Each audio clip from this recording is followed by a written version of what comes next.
Roma, so wonderful to see you. How are you? And how's the family? How's everybody doing?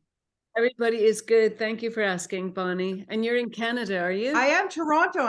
We've spoken before many times, and I always love the films that you get yourself involved with because I've got to tell you, this one in particular, I honestly now don't know if I'm ever going to get on a plane again, having said that, but the tension in this real life story is beyond belief. So I wanted No. to know, Roma, first of all, how you connected with the White story and what kind of, you know, what drew you in to say, I'd like to produce this and bring this story to the screen? Well, I run a department called Lightworkers. We're the Faith and Family Division of MGM. So I'm sent scripts a lot, usually Yeah. scripts that have inspiration in them because that's what I'm known for. That's what I'm interested in. These are the kinds of stories I want to tell. Yeah. Brian sent me the script and I started reading it, and honestly I couldn't believe what I was reading. First of all, and I was reading, it was such a page turner. I felt the story was compelling. The fact that it was a true story Mm. made it all the more remarkable.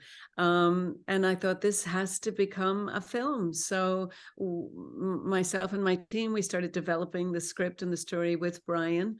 I then happened to have a completely separate meeting about another project with Dennis Quaid.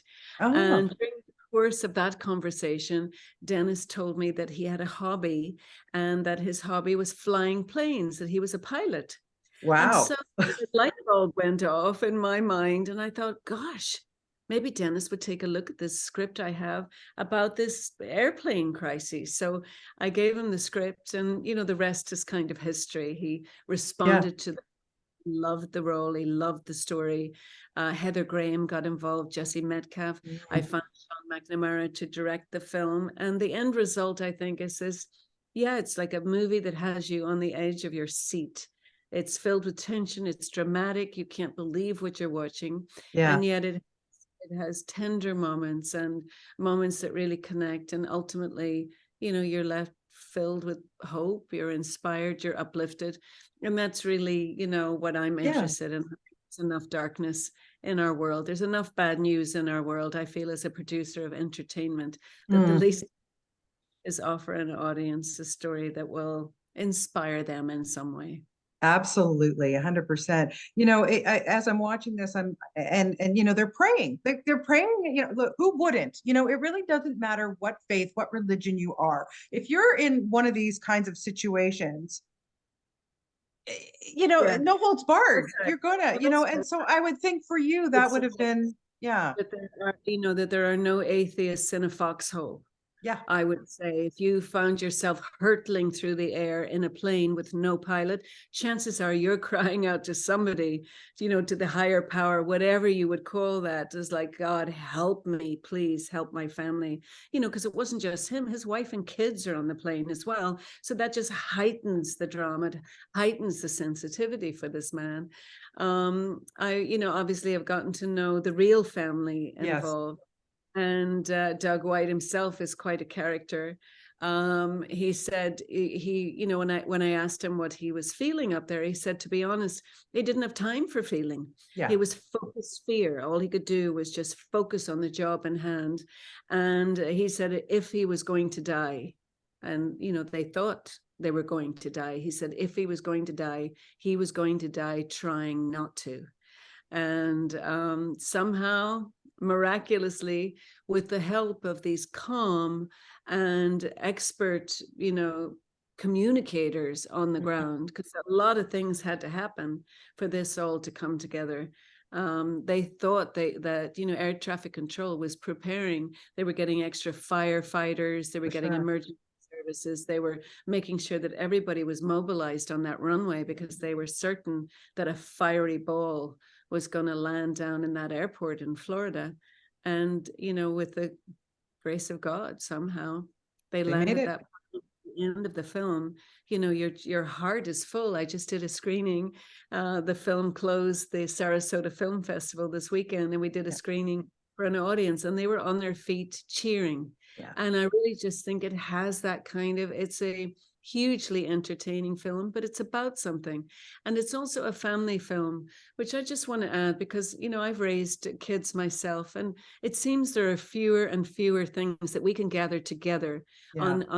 in our sitting rooms or on our couches with our kids and watch something together. And this is a family film. So I encourage everyone this weekend, you know, maybe to turn on Prime and I check like it. out Women in Prayer.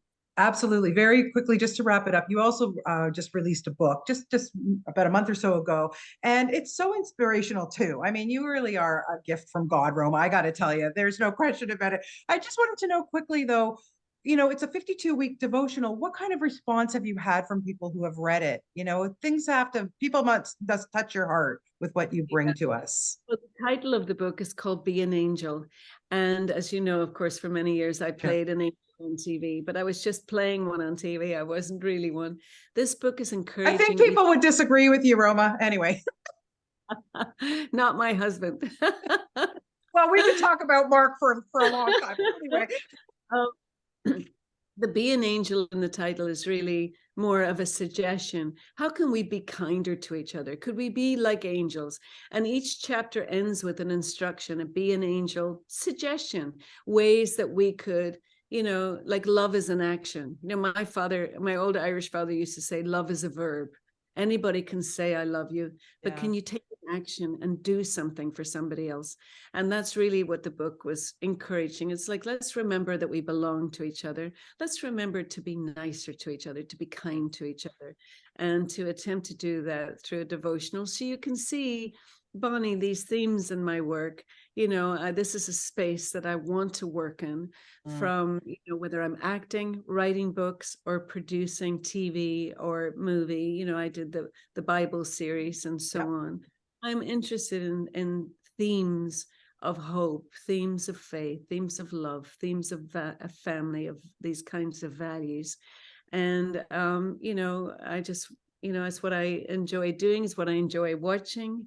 It's what I enjoy doing, and it's what I feel called upon in my life to do. So it's a privilege to be able to tell these stories, and I'm grateful to the White family for allowing us to dramatize their story and to bring it to the screen. Well, we thank you for everything that you do. And yes, I agree. Everybody's going to watch this weekend on Prime. It's a perfect time for it, of course, Easter and Passover and everything. So thank you so much for your time, Roma. It's always a delight to talk to you. And you know, I'm still watching your husband's show, so please thank him on my behalf too. I absolutely will, Bonnie. All right. Thanks, Roma. Have a great day. Okay, bye-bye. Bye.